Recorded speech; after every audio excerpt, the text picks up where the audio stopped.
Let's Dream.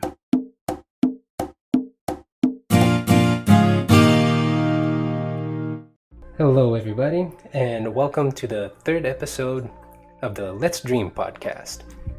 My name is Casey Lucid, and this is my co-host, Lee, hey, how's everyone doing today? So today I think we'll be, introducing a little bit of ourselves, and we want to basically the whole podcast is about lucid dreaming. So I think we want to give our audience, a little bit more detail into what that actually is.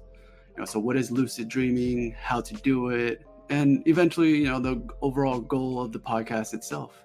We want to share cool dream stories, cool dream creatures that people may have dreamt up, and how people can even get there, right? Very cool. All right. Well, so what do you think of when you hear that word? So generally, I think lucid dreaming, you can control. You realize that you're dreaming, and you can control whatever you do in the dream, right? Usually, and is that just it? Well, yes, in a nutshell, yes, but there's a large spectrum to lucid dreaming. It's basically you can be aware that you're dreaming, and the dream itself still plays out like normal, where you have no influence, all the way to the point of where literally anything you imagine can happen in a lucid dream.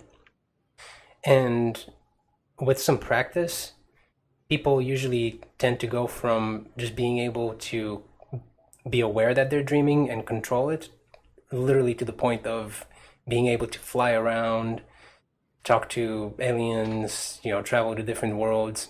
So really, the imagination is the limit at that point. Okay, so not only do you realize you're dreaming, have you're self-conscious in it, but also control the environment, control yourself, and whatever may you manifest, essentially, correct?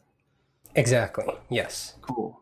Yeah. Now, this isn't anything new. It's something that's been around for a while, but more recently, it's been popularized by a doctor from Stanford University. His name is Stephen LaBarge, and he's been able to scientifically prove that lucid dreaming is a real phenomenon. Even historically, you mean? Yes, yeah, actually. There's been accounts as far back as ancient Egypt of people being able to control their dreams. And the Egyptians were actually very, very culturally very into dreams. It was actually very common for Egyptians to keep a dream journal for various religious and cultural beliefs. But it was Dr. LaBarge that actually managed to prove that it was a real phenomenon. And it happens multiple times throughout the night, but most people don't remember it. Dr. LaBarge, right? You mentioned that he has his book. Is Yes, that right? yes, actually, it's a very fascinating book. I recommend everybody read it. It's called Exploring the World of Lucid Dreaming. And it goes over a lot of different ways that one can actually achieve a lucid dream. There's actually various different methods to doing it. Okay. So does he recount the importance of the historical aspect of why these civilizations have lucid dreams, or why it's so important to them? Well, like in the case of the Egyptians, for example, I know that they had one of the things is that they had priests who they thought they would, well, a couple of different things. Like they had priests that would have these temples where people would come in and sleep in the temples, and then the priests will actually try to instill either negative or positive imagery into their enemies or friends, or they had like Oh, different interpretations of dreams, and they thought it was a way to communicate with the gods. And there's a lot of really interesting history in regards to how the Egyptians dealt with dreams and their beliefs on them. But then again, that's the case throughout history. I mean, Yeah, everybody dreams, like a third of our time alive is spent dreaming or sleeping anyway. So there's a lot yeah. of So history, yeah.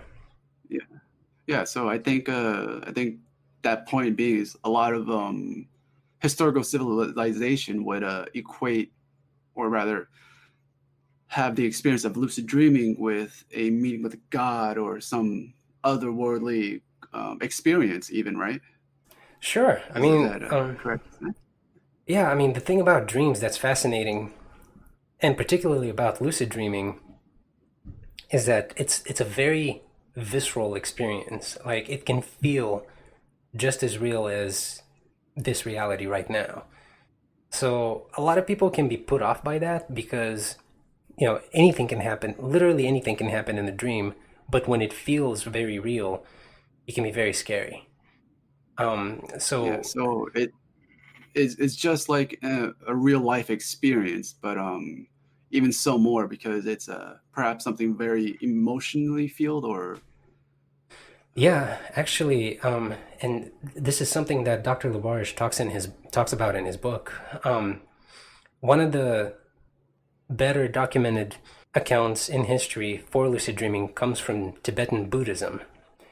So it was actually the Bon people that were there before the Buddhists came, um, and then it kind of melded together into what's called Bon Buddhism. But basically, in the Bon tradition, dreams were used to train oneself, to discipline oneself, to look through different illusions. Because it's a really funny feeling when you lucid dream because you realize you are in an illusion that your brain came up with. It's a very interesting feeling. and you've lucid dreamed quite a bit yourself. Yeah, actually, um, I really got into it about 10 years ago when a roommate of mine showed me that book, Dr. Labarge's book, and I was completely hooked on it. I mean, like, it's actually amazing to me that more people don't know about it because you literally anything you can think of, you can manifest in a lucid dream. Like, you can have the most far out experiences. Um, or like for example, I'm allergic to a lot of things, but if I wanted to, I could just eat them in a lucid dream without any without any repercussions, which I often do. So I'm not really missing out on anything, but um, you spend your time however you'd like in a lucid dream. Yeah, that's fascinating. How so in modern times, how would you apply lucid dreaming benefits or apply it to everyday life to make it something that people may want to do? Well, so it can be very liberating knowing that you can have any experience that you could possibly think of without hurting anybody else or um, worrying about the repercussions. So the thing in Bon Buddhism, they talk about the importance of satiating one's appetites, and that's like a general Buddhist thing. It's more about controlling your appetites, but one way to get to control your appetites is to satiate them. But how do you satiate them without negatively impacting other individuals in the real world? Well, one excellent option is lucid dreaming, and um, people that wake up from a lucid dream often report a feeling of just like utter joy and exhilaration because it gives you such a interesting side effect after you wake up because you feel rested. It's not like even though you were very active in your mind, you still feel completely rested. And a lot of the times that's because you go into a very deep sleep, which it's very good for your body to go into a deep sleep. But other than that, it's a phenomenal experience. Like a lot of people can have a phenomenal experience with drugs, but the downside there is that it could be illegal. It can be looked down upon by society. It could have potential side effects on your body, but you dream anyway regardless. So it's a really good way to learn to focus and have these interesting experiences. Okay, right. So I think the difference between like saying psychedelics is that you're experiencing them, but they're able to do harm on your body, or they even become a reliance, something like that, or dependent upon, depending on the person, maybe, and some of them even do harm to the body after a while as well, right? Mostly to the brain. And so, Right. through lucid dreaming, you can have similar experiences, even more so far out experiences, as you said. Um, Yeah, that's actually one thing that's kind of only people that have had lucid dreams or have lucid dreamt for a while.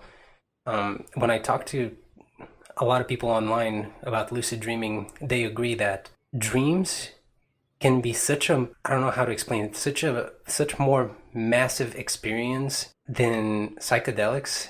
It's just, it's so strange. Like our brain does this naturally. I mean, you can take psychedelic drugs, and I'm not against psychedelic drugs at all.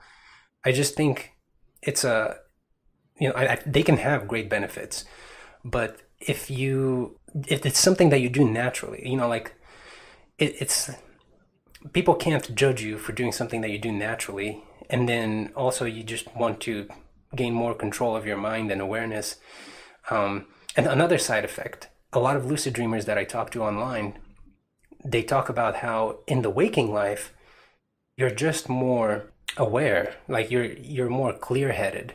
Part of the reason for that is in order to learn to lucid dream regularly, you have to be able to kind of like spot the details of your dream so you realize that you're dreaming. Like oftentimes, like I'm sure you've dreamt before and something weird's happened and then you're like, oh, you just kept dreaming. But once you learn to recognize those cues, then you start to just kind of like go into a lucid dream, like you become aware. So that carries over into waking life a lot of the time. You start to realize that like you're not just going through the motions, you realize that you're an awake human being, like you're aware of your own actions. It brings, it kind of like, it amplifies a certain sense of awareness. That's the best way to describe it, right. I would say. So when from my understanding, when you dream, right, when you dream, you have to be in usually a deep sleep, REM sleep, right? So when you get to lucid dreaming, you're aware, you become aware in a deeper part of your sleep, right? So, and you're saying that once they kind of have a hang of this awareness while they're lucid, that awareness kind of carries over into the waking life where they're even more conscious about whatever things, and in their daily life, like going to work is suddenly so much different. But also as well, like when you lucid dream or just dream in general, you're just having a lot of, you're interpreting the world in a different way, and that's why you have dreams in the first place, right? Yes, exactly. And a lot of people get worried about it because they're like, oh, what if I don't get a restful night's sleep? Or um, what if, it negatively impacts me and then it just carries over into my day? But the thing is, and Dr. Labarge talks about this in his book, it can have profound effects for a lot of different people. Like, people can use it to confront like PTSD, like situations that maybe played out in their history that they want to go back and revisit, but they're in control of that situation. That can be extremely beneficial to people. Or if you just want to play out different scenarios or try different things. And it's kind of like sometimes it's good to just do something just so you can get it done and over with, and then just be like, okay, this is how this would play out. And even if it's just fictional, like in the dream, at least it's like it satisfies a certain urge, which goes back to what the Bon Buddhists were talking about. And um, and there's many different levels to lucid dreaming, but once you start, it's mind blowing. I don't know how to explain it otherwise. It's like it's really kind of Yeah. unbelievable. Yeah, I think that's a very good point. So, in the waking life, or just daily life rather, a lot of times if we're in a situation, I don't think most people realize it until it's afterwards, right? Or Yeah, the situation is done and afterwards, right? Maybe it's a traumatic car crash or something, just someone's angry at you and you didn't realize it then. sure. Anything like that. And if you're able to kind of revisit that into your lucid wise, and kind of replay it, and you can figure out how you might have seen the signs of the situation turning out, rather than not being aware of it at all until it's over with, right? And then Exactly. you, as a person, you can become more in tune with how interactions with people or certain situations develop, before they even happen, even. Exactly. And it's I mean, I've used lucid dreaming to resolve conflicts in my own head multiple times. Like a perfect example would be, something happened 10 years ago, and for some reason it'll come up in the back of your head out of nowhere. Like, I'll be doing dishes and then I'll be like, oh yeah, this thing happened a while ago. This person said this thing, and it's like, why am I still carrying that with me? Like you can actually confront that situation in a lucid dream, and you're aware that you're dreaming, like, but you're still, the thing about dreams that's so powerful is people often discredit dreams, but those emotions that you feel in a dream, they're real. Those emotions that you're feeling, the experience itself, um, the experience alone is real while you're experiencing it. Yeah, it may be a fabrication of your brain, but then again, that can be said about our entire reality. It's just a fabrication of our brain. So Right, right. And everyone is different, and like I said before, we each interpret the world in such unique ways, and it really, I can say that it probably comes out in very wild ways for each and every different person inside their dreams, even. you know exactly, yes, and that's actually it's a very introspective experience because it helps you realize things about your own self. And one of the things that every lucid dreamer and dream yoga monk would tell you is that one of the best things to do is to keep a dream journal.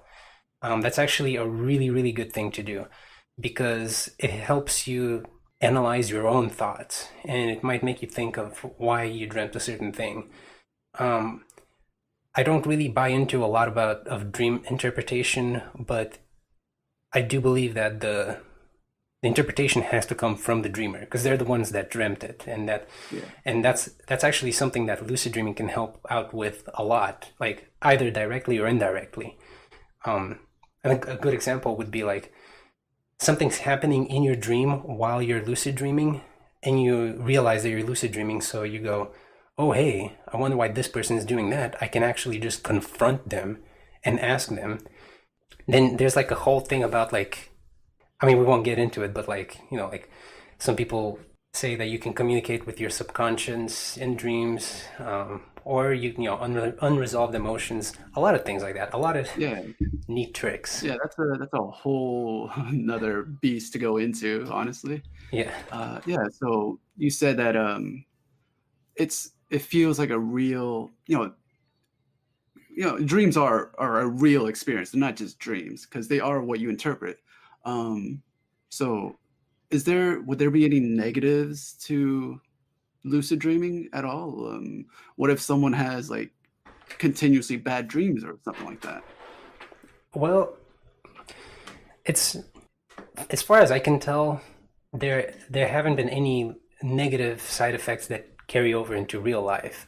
And Dr. Labarish talks about this too, because what happens is once you realize that you wake up, you realize it was a dream. Um, Obviously, it's no longer a threat. Um, Now, like I've had some scary lucid dreams, for example, that like just shook me to the bone, but like it's once you come out of it, and there's a certain degree of control. Like sometimes when you're in the lucid dream, you feel like you could barely do anything. Other times you feel like you're Dr. Manhattan, like you could just completely control everything. But Okay. as far as negative aspects carrying over into waking life, I honestly I talked to a lot of people about lucid dreaming and dreams in general. I think dreams that you don't control can have more of a negative impact on your waking life than dreams that you do control. Right. Because typically, if you have a say a nightmare, you're totally out of control, and this might be something out of your control in your daily life, which is terrifying, and it might come out in your dream as how you perceive that threat or stress. So, which is, as you said, different from being lucid, where you are in control and you do feel good or comfortable to face it, right? Exactly.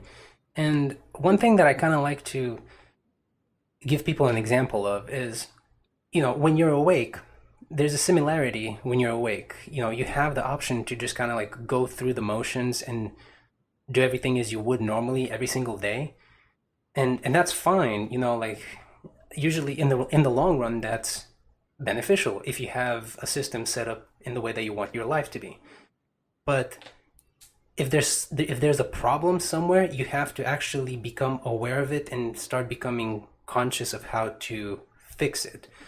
Um, so lucid dreaming is similar because, like, let's say you have something, like let's say you have a recurring nightmare, you have unresolved emotions or something that you want to address, then you have to literally become aware inside of your dream to be able to do something about it.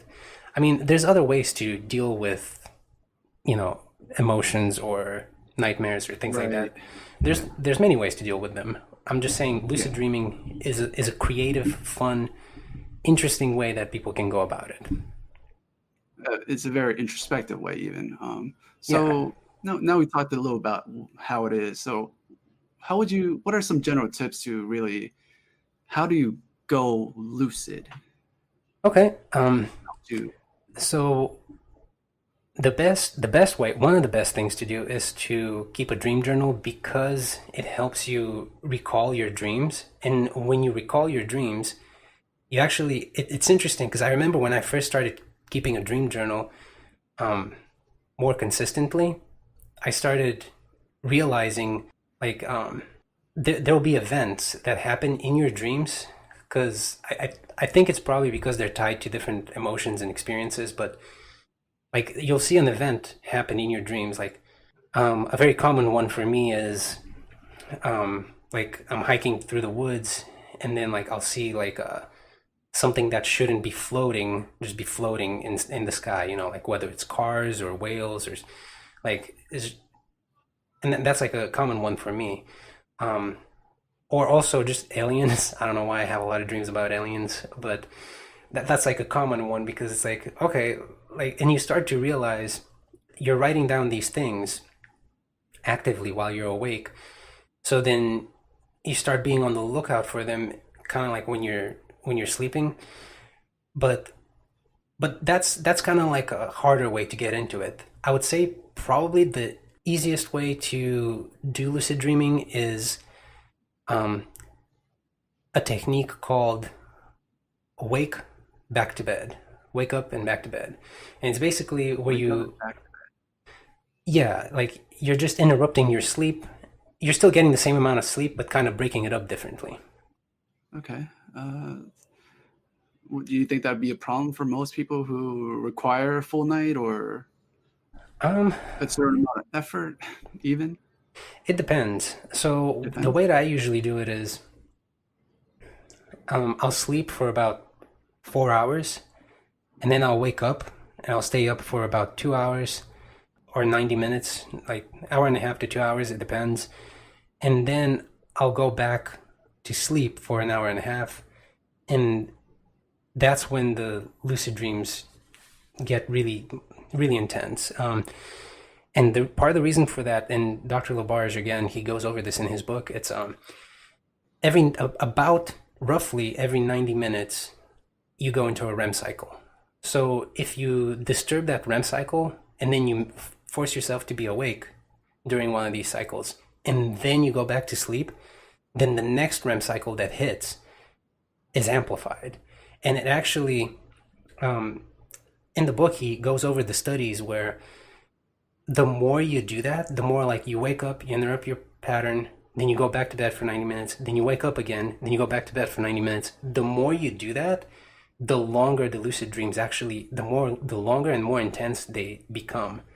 Um, I've had a lucid dream that was so powerful before, like doing that technique. Like on the fourth try, it was like you can literally feel like you spend years in your dream, which I understand that that can sound kind of scary, but yeah. Anyway, That is definitely some hardcore inception. So so once you realize how you kind of that you're lucid, like is there might be a fear of being awake and then you just wake up out of your sleep in general, or so yeah, that's actually very common. Yeah, it's a good thing you brought that up because it's actually probably the most common problem that people have with lucid dreaming is that when they get excited, they become very excited, and it wakes them up. So it's kind of weird, but you just have to be calm about it, and then I don't know how to explain it. It's kind of like if you're playing an with instrument, you can play beautifully and intensely, but you have to be like in rhythm. You kind of have to be synced with it. Um, yeah, so it's it's kind of like like really thrust yourself and let yourself into it without um, yeah, letting your outer self maybe. yeah. I mean, no, that's a good way to put it because a lot of people get very overwhelmed with the experience to the point where they just wake up. So there's another really, really, really good book. It's called The Tibetan Yoga of Dream and Sleep by Tenzin Rinpoche. And he talks about, meditating in the waking life can definitely help increase lucidity while sleeping. But the main thing is to gain control of your mind. And lucid dreaming is an excellent tool to do that because you can really experiment with your imagination and kind of help control your focus and how it's utilized. But meditating can be a big, big plus. I mean, just in general, in life, and there's a lot of benefits to meditating, I think, but it can Yeah, help with lucid absolutely. dreaming. All right, so yeah, so wake up and back to bed, right? That's one of the methods you suggested. Definitely have a start a dream journal, which is always fascinating, and and you said this also helps kind of remember your dreams, and Yeah, right, or a and sketchbook. You could or keep a a dream sketchbook. Yeah, sketchbook. That's what I do. yeah, yeah, and also have a creative outlet there.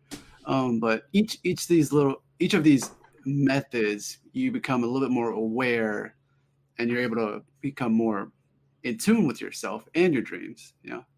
And Correct. that's the path of lucidity, even. Yeah, yeah, and Yeah, the more you do it, I guarantee. Like, I've never seen a person that did it consistently and wasn't able to do it. The thing is, a lot of people go about it wrong. It's if you're trying to lucid dream every single night by just keeping a dream journal and um, trying to make yourself aware during the dream. A lot of times that doesn't work, and the reason being is um, you're just too used to being like that. I mean, the thing is, just hearing about lucid dreaming, and again, Dr. Labarge talks about it in the book. Just hearing about lucid dreaming actually greatly increases your chances of having a lucid dream. But if you um, if you break up your sleeping pattern, that seems to be the most effective way of inducing lucid dreams. Um, and it has a lot to do with the fact that like when you're awake and then you're going to sleep and then going back and forth between those two states actually makes you question if you're sleeping or not, which carries over into dreams. all right, awesome.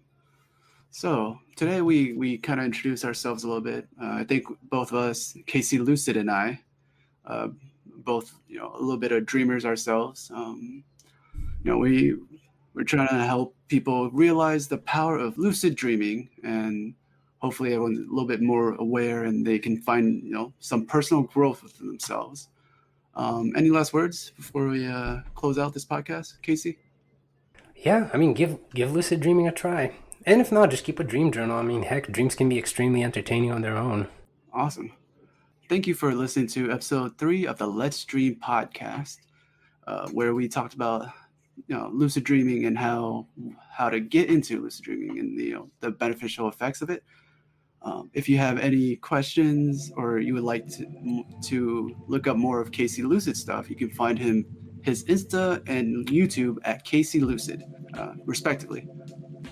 And if you have any questions or you want to submit awesome dream stories, you can find us at contact@caseylucid.com. You can also find us on the Apple Podcast as well. All right, thank you for listening, and we'll see you next time.